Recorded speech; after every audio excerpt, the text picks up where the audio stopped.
अस्सलाम वालेकुम नाज़रीन, आप मेरा YouTube चैनल देख रहे हैं। सोहराब बरकत आपसे मुखातिब है। जिस तरह कहते हैं जी का जाना ठहर गया है, डॉक्टर का जेल जाना ठहर गया है, उसके ऊपर मोहर लग चुकी है, उसके ऊपर दस्तखत हो चुके हैं और अब उसका बचना किसी भी तौर मुमकिन नहीं है। लेकिन बहुत अहम डेवलपमेंट हुई है और ये डेवलपमेंट शायद बहुत सारों की आंखें खुलवा देगी।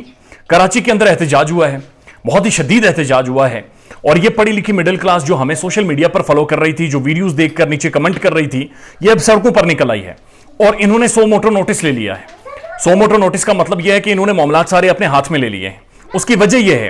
कि पुलिस ने बड़ा 2 नंबर किरदार अदा किया है। पुलिस ने जो तहकीकात की हैं बोगस और 2 नंबर की हैं। पुलिस ने जिस तरह से इस केस को हैंडल किया है मुकम्मल तौर पर मिस हैंडल किया है। सुप्रीम कोर्ट इस चीज का इदराक कर रही है कि पुलिस का जो रोल है वो उससे कोर्ट भी मुतमईन नहीं है, उससे लोग भी मुतमईन नहीं है, उससे वालिदैन भी मुतमईन नहीं है, उससे कोई बंदा मुतमईन नहीं है एक्सेप्ट के डॉक्टर के। लेकिन मैं शुरू से आपसे ये बात कहता रहा हूं कि डॉक्टर इस केस का मरकजी किरदार है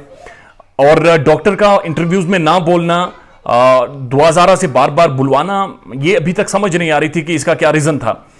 लेकिन एक जो इंटरव्यू दिया गया समा टेलीविजन पर, उस इंटरव्यू के बाद से जो इंटरव्यूज करने वाले थे उनका बार आकर ये कहना कि दुआ ज़ारा जब बोलती थी डॉक्टर उसको देखता था, घूरता था,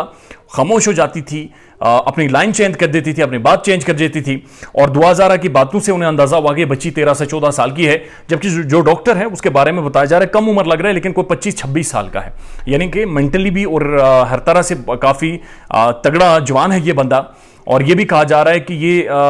स्टंटेड ग्रोथ है।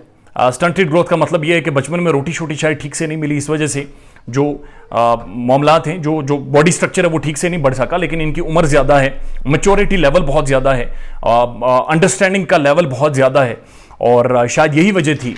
इसी चीज़ का फ़ायदा उठाते हुए उसने समझा कि लोग मुझे बच्चा समझकर माफ़ कर देंगे और बच्चा समझकर समझेंगे कि जो मैंने डिग्री के ऊपर, अपने एजुकेशन के ऊपर झूठ बोले, फ्रॉड किए और पिज़्ज़ा और नूडल्स की बातें करके जिन पापड़ खिलाता रहा, वो सब कुछ फ्रॉड निकल आया है। और अब लोगों ने बाकायदा खुद से इस सारे मामलात का, इन सारी डेवलपमेंट्स का 100 मोटर नोटिस ले लिया है और कराची में शदीद तरीन एहतजाज हुआ है। जो लोगों ने प्ले कार्ड्स उठाए हुए हैं, जो लोग बातचीत कर रहे हैं, जो एहतजाज कर रहे हैं, जो नारे लगा रहे हैं, वो अब सुने तो समझ में आती है। उनकी वालदा को सुने तो वालदा ये कह रही हैं कि मैंने पुलिस वालों के पांव पकड़े कि मेरी बच्ची से मुझे मिलवा लें। वो ये कह रही हैं कि मैं दरखास्त करती हूं कि बच्ची का जब निकाह ही जायज़ नहीं था तो किस तरह से बच्ची अभी तक उनके साथ रह रही है, मेरी बच्ची को बाजियाब करवाया जाए। एक लंबा अरसा हो गया मैं अपनी बच्ची से मिली नहीं हूं, पुलिस मुझे मिलने नहीं दे रही जब से वो, बल्कि एक तशवीशनाक बात उन्होंने ये कही कि जिस दिन बच्ची पुलिस को मिली है उस दिन हमें तसल्ली हुई कि कम से कम बच्ची हम तक पहुंच जाएगी या कम से कम महफूज होगी। लेकिन उसके बाद से एक अजीब माहौल शुरू कर दिया गया, एक अजीब इन्वायरमेंट बनाया गया, इंटरव्यूज किए गए, हमारी किरदार कशी की गई,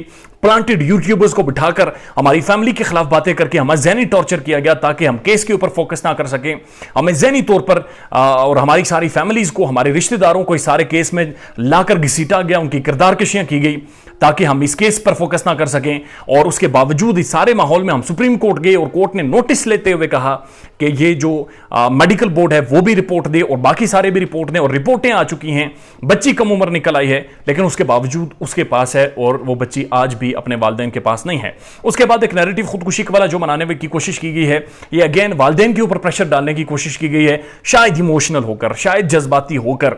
वो किसी तरह की सुलह की बात कर लें ताकि सेफ एग्जिट मिल जाए स्क्रिप्ट राइटर को, डायरेक्टर को, इस फिल्म के प्रोड्यूसर को और इस फिल्म की अदाकारा को। किसी तरह से